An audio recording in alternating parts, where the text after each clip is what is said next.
Rick, how you doing, man? Doing great, Keith. Here we are, long distance again. It's kind of cool, though. It's not bad.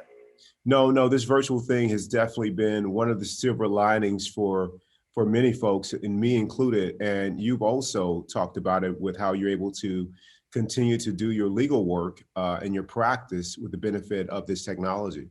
Man, I love the Zoom stuff. It saves so much money. I don't have to fly to another town to take a deposition. I don't have to worry about sending out subpoenas and getting them back. I can show up and do it on Zoom and just be just as effective. In fact, sometimes it's even better because I can spread out all of my exhibits and just take a look at stuff and do quotes better. Sometimes when you're in a deposition room, it's too crowded and too antagonistic, too tense for you to be able to relax and do a good job. So I'm a big favor of Zoom, both for depositions and for hearings. Haven't done a jury trial yet, though, and I think that's going to be a little tricky, but I'm up for it.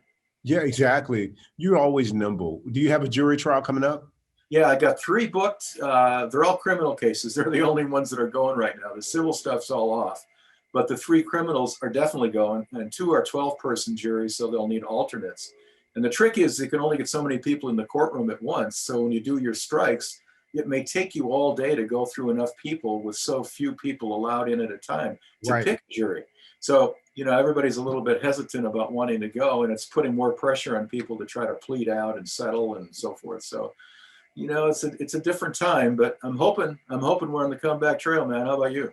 I'm hoping for the same thing, man. I see signs of it, so I'm Yeah. extremely optimistic. And as always, like you, I'm grateful. I thought we'd do today's show on healthy boundaries. We haven't done Oh, a show like that before. We've done circle yeah. of friends, Oh, your circle of friends, and those kinds of topics regarding friendships and relationships, but not one specifically regarding boundaries. So why don't you kick it off with what you define as healthy boundaries, and then perhaps give an example of relationships in your past, whether it's professional or personal, to where you didn't have healthy boundaries, and then you learned the importance of them and how you went about implementing it. well, if you want to talk at all, you've given me like 15 minutes worth right there. So if I answer all of that stuff, you're not going to say a word in this thing. So let me just say a couple of Okay. little deals first, and then I'll turn it back over to you. Here's what I think is the key to setting boundaries: is first of all to know what your core values are. You have to know in your own heart what makes sense for you, what is really important. For example, for me, one of my big things is autonomy, and the idea of having enough money in life so that I have a surplus that I can share with others or have a good time myself. Another is of courage, of the idea of I'm afraid all the time, but I've trained myself over the years to push through that fear and just attack it and go for it. And sometimes I get knocked on my butt. In fact, probably most of the time, but I'm still, that value still puts me out there, and that creates, I think, a very important life experience, and it makes me feel more respectful for myself. So whatever the person's core values are, I think you begin with that. Here's the stuff that I can't compromise on. That's number one. Number two is, with every person, the key to getting along, I think, is always communication. So whether you're dealing with your boss or a subordinate or a colleague or your lover, I think you have to sit down and talk about things that work and don't work. For example, in the workplace, I've had trouble over the years creating a boundary between boss and employee, but because I kind of look at life in general as everybody is the same. And so when you get into that artificial boss employee kind of relationship, it feels a little awkward for me, not for others, but for me. So I've been guilty of being too buddy. And then that creates a problem because if the work doesn't get done, I don't have any credibility as the boss. So I've trained myself over the years to understand that distance is important in that kind of a relationship. But that same rule, that distance rule, won't apply if you're dealing with a husband or a wife who is creating issues for you that make you internally suffering. And Mm. so that's the time when you have to stop and say, look, here's what's happening. When you do this, this happens to me. And I know when I say things that offend you, that same thing happens to you. Let's see what we can do. How can we do some horse trading here to figure out how to make this thing work?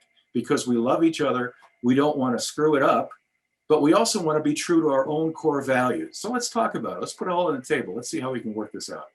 I don't know. That's a couple ideas. Well, I love your ideas and I completely agree with them. I think the foundation has to begin with what your values are. And I think if you come back to that, when you get into disagreements or someone says something or behavior is inconsistent with the values, you can come back and say, hey, listen, let's come back to our values. Let's make sure that the things that we care about, that this is conducive to make sure that those things are protected and nurtured. So for example, if I'm in a relationship with someone and let's say there's children involved, like we have children, uh, and I start to drift away from our values. But one of the things that we share is how we raise our kids and to develop and raise amazing, considerate, inclusive, kind human beings. Let's say that's what we want to, that's what we say we want to do. But I get, fixated on being pulled away into a different direction, that when I started to express myself around a particular subject, that it's actually counterproductive to what we're trying to do when it comes to our kids. I think if we can come back to the values, we can get back on track and be like, man, I just said that. That's not the kind of human beings that we're trying to be role models for in our children. So I Yeah. want to come back to our values and get recentered again. I think that's one of the things that that not plays well, but can be a central point in any relationship, whether it's professional, personal, or anything else. So I have friendships that are aligned differently than I am when it comes to politics. And so our values are all about being respectful, being considerate to each other. And while they may see people outside of our friendship or our connection differently, to maintain that respect and consideration for each other and be kind to each other, then part of maintaining the healthy boundaries in our relationship is we can't discuss politics. We can't, because one of us or both of us go sideways or we become defensive and we start to defend the ideology as if it's part of our identity. And ideology and who you are completely separate. And the minute that I start to want to hurt you, or I see you as an enemy based on your ideology, I've drifted so far from my values that, this is not the person I want to be, let alone be raising, kids with that as part of, how I show up. So I think values is number one, respect for each other. I think the ability to respect the other person's choices and you have a sense of choice in a healthy relationship is important. So if you don't show up the way I think you should show up, or you don't meet my expectations, then we got problems. Or you don't agree with my choices. I think that's also a sign of control. And I want a healthy relationship. I think is free of trying to control the other person or That's manipulate right. them. Yeah, And that's right. so I think those things are super important. So again, values, respect, kindness, and gratitude for each other is part of the respect piece. And then allowing the other person to have choice. And and I think if we're both committed to that, then I think that's a great starting point to have a very positive and loving relationship. Regarding the healthy boundary part of that is if I fall short of being able to do that for my partner, then I violated that healthy boundary. And I think it's important that they speak up. And I think if I feel like it's being violated by the other party, that I speak up and we have a conversation about it, which lends itself to the important component that you mentioned was the communication piece is key. Yeah. Well, I agree with that. That's so important, Keith. And I love the idea of being civil. You know, part of what's fun about being civil is to have diversity with other people, things that other people think of that you might never have. Also creates a kind of new take on things that are richness. I mean, if we didn't have that kind of diversity in life, I mean, why would we even go to a movie or listen to music or enjoy poetry or anything else that's human? So I think the idea that people are different is a good thing. And I think it's a good thing to encourage even within a relationship where people have an expectation of wanting things to be a certain way. Expectations are always a source of suffering. Getting back to how you deal with somebody else who's violating a core value after there's an agreement not to talk, let's say, politics at a certain time, and they violate that agreement, I think it's really important as part of civility not to make them wrong ever. So you have to pick your time. You know, I've seen couples, let's say in a supermarket, where they might be arguing about something, and it gets bad really quickly because there's so much anxiety about one person making the other wrong and the other person being defensive and trying to explain why they're not wrong. You have to pick your time and bring it up in a way where you're both calm and you both have an option to talk about what it was that you didn't like, why you didn't like it, and let the other person have their full say without interruption, and then do the responding, and then talk about what the misapprehension was. So there's a complete airing of both sides of view, and nobody feels like they've been stepped on or had to have something pushed down their throat. Nobody likes that feeling. And even if people tend to accept it, they resent it. They resent it, and it'll come back in the relationship with a vengeance and hurt. So I guess what I'm saying is that you don't want to make anybody wrong. You want to hold up your own values, but you want to pick your times when you talk about it. And you do it in a way where both of you are in agreement that it's okay to do it. And you also want to make sure that you continue to observe the boundaries that each of you has set about that particular topic. One quick example. We had in my family a drunk.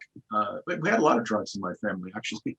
But one of them was a fellow who denied that he had an alcohol problem. The other fellas didn't care. They just did what they did, and they were who they were. He put on airs and he pretended like he didn't have any issue at all. And I thought one of the ways that my family handled that was poor, in that they went along with it. They went along with the idea of never talking about Uncle George having too much to drink or having something on his breath. Well, all of that eventually blew up when Uncle George made an inappropriate advance toward one of the younger girls in the family. And then the whole family came apart and all of this stuff came out. There's a way to deal with that that could have been handled much better and may have even helped Uncle George early on in the relationship. And I don't know, I'm not a shrink, but I think if there were boundaries that had been set about his drinking, where people would not have gone along with it, that might have helped him and it would have helped the family. Yeah, I totally agree, Rick. And I think one of the keys is to really maybe either, if you haven't established the values that you're going to have in that relationship, whether it's with, as you mentioned, a significant other or a colleague that you work with, then to sit down and come to agreement about what the shared values you're going to have in that relationship. And after you do that, then you talk about how we're going to handle it in the event that one of us feels like we're not living up to, the other person isn't living up to the values, like how we're going to address it.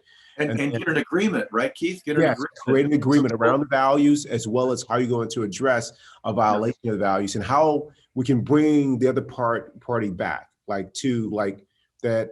And the important thing is that when you have this conversation, in case there is something that isn't honoring the values, that I think the important thing is what you said was to not make the other party wrong for it.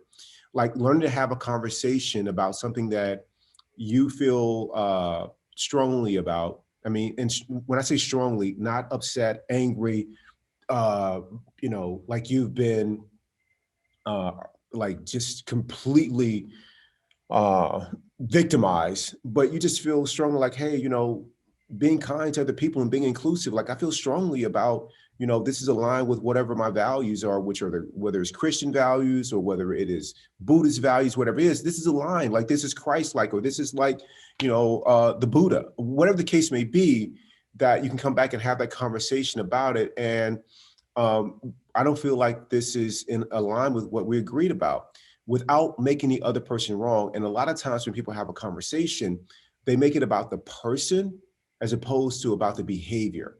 Yeah. You're this way, as opposed to when you did this, this is how it made me feel. And I think if you start there with establishing what the values are, how you're going to resolve what may be a violation or perceived violation of the values, as well as how you're going to resolve it. You come up with an agreement around all of that, and I think you have a great starting point.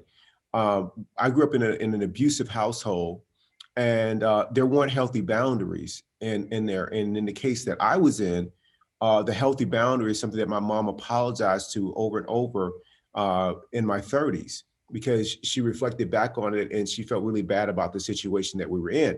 I never once blamed my mom for us being in an abusive household with my stepfather. But looking back, what she said was that there were values that they had that were agreed upon. And in that case, because my stepfather was unable to change his behavior to be respectful of the boundaries, because he suffered from alcoholism, because he wasn't, then my mom felt like the move to make sure that healthy boundary was maintained was to leave the relationship, which she eventually did when we were in our late teens. So that was the right course of action to take for us as a family. And I think there was a lot of suffering when that didn't happen. Now our situation is unlike, you know, other people's, but this was my experience, and I have healthy boundaries all over the place in all my relationships. So, for example, in my relationships and friendships, none of my partners do name or friendships or colleagues uh, do name calling. Like they don't point to a certain group and call them by names. No one uses racial or gender epithets or anything like that when referring to people. Now, I don't know what people do when they're not around me, but our agreement is that we're going to be respectful in our communication, and we're going to be open and authentic as well, which you can do both and still be respectful of other people. And we also have the kind of relationship that if something comes up to where we disagree with, then we can have a talk about it. So back during the summer, when the social justice movement was really at the forefront here in our country, one of our close friends, you and I are friends with, we had a conversation about what was happening. And he said something that struck me as not being uh, very open, or seeing the humanity and someone who lost their life. Like, and when I was able to talk to him from a standpoint of, if it was his own child, he was able to see the humanity again. But we were able to have a very thoughtful conversation around it.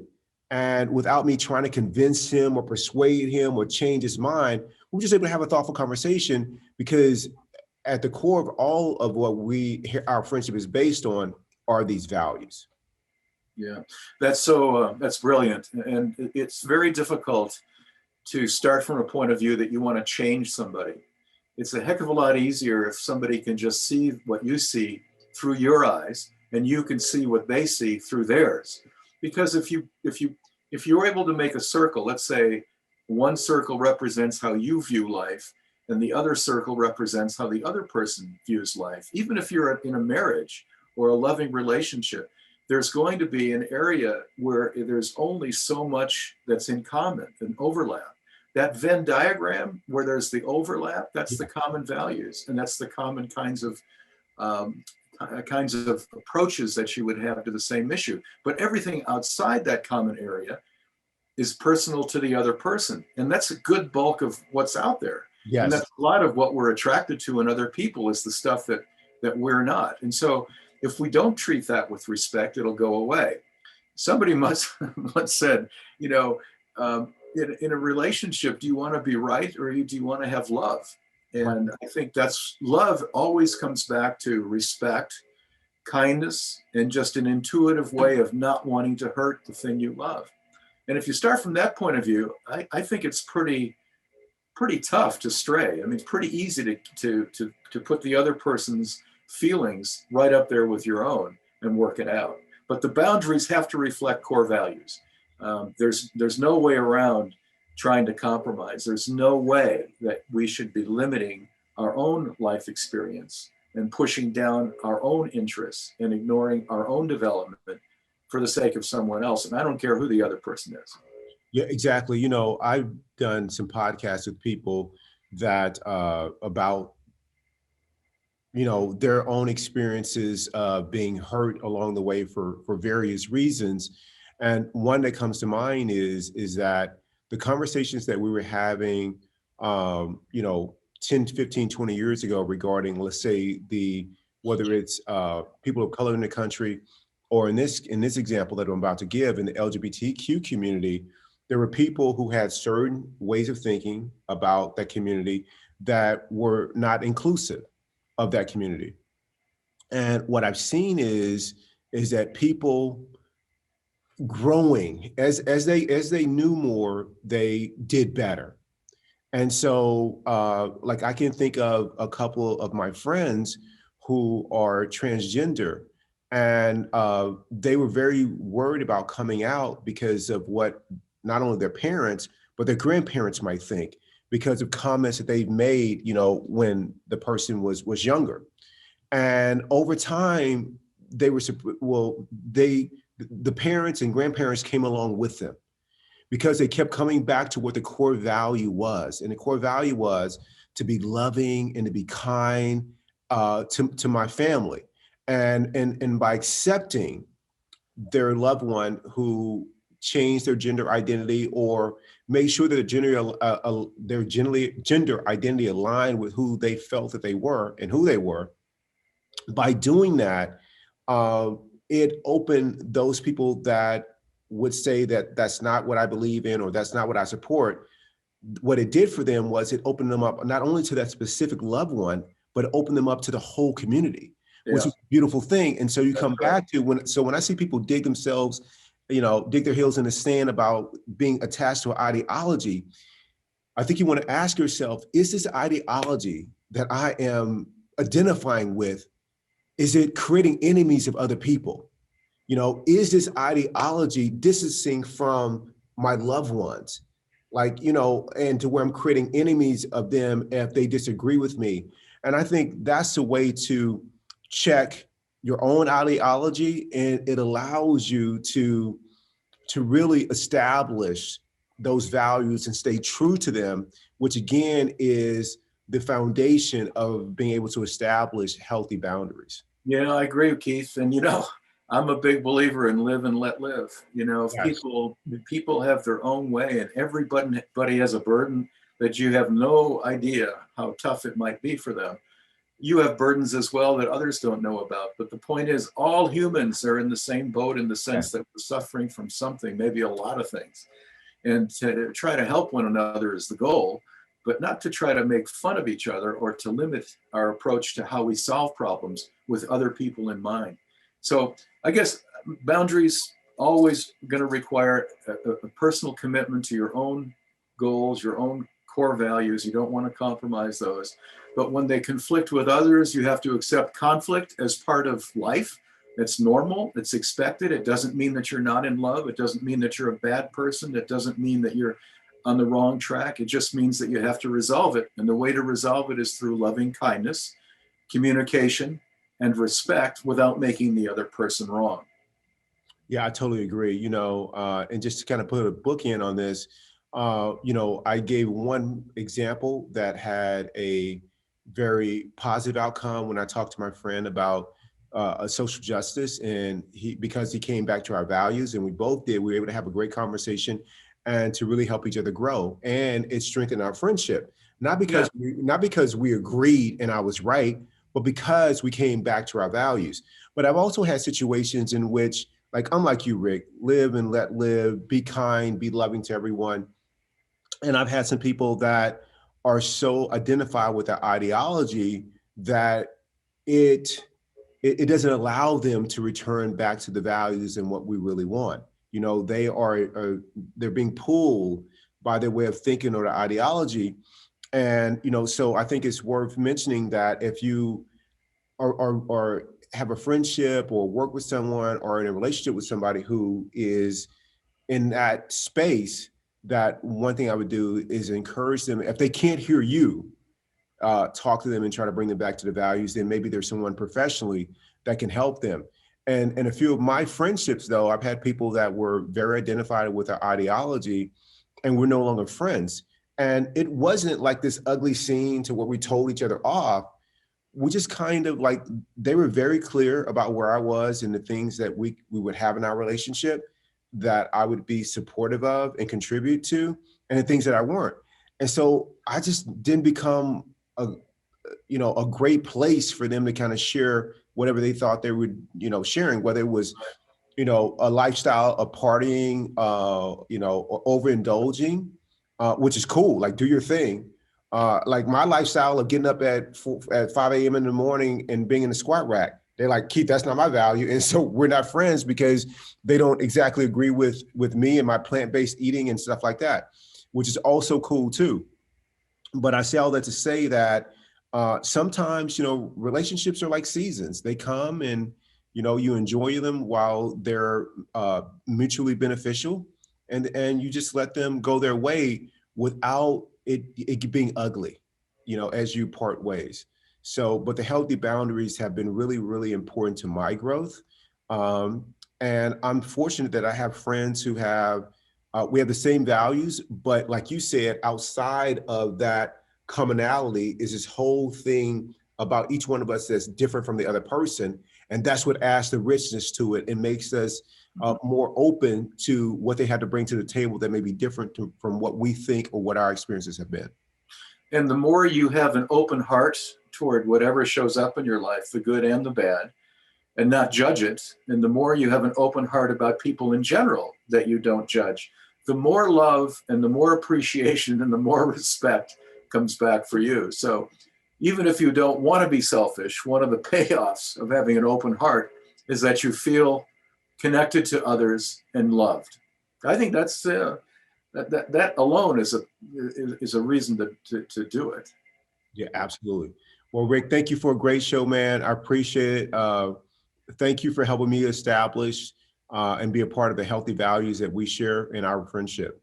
Well, wait, Keith, before you leave, everyone needs to know what Sunday is, right? Happy birthday, brother. Happy birthday, Keith. Happy birthday to you. Come on, join in. Happy birthday to you. Happy birthday, dear Keith. Happy birthday to you. Congratulations, brother. Thanks, Rick. I appreciate it, man. I love you.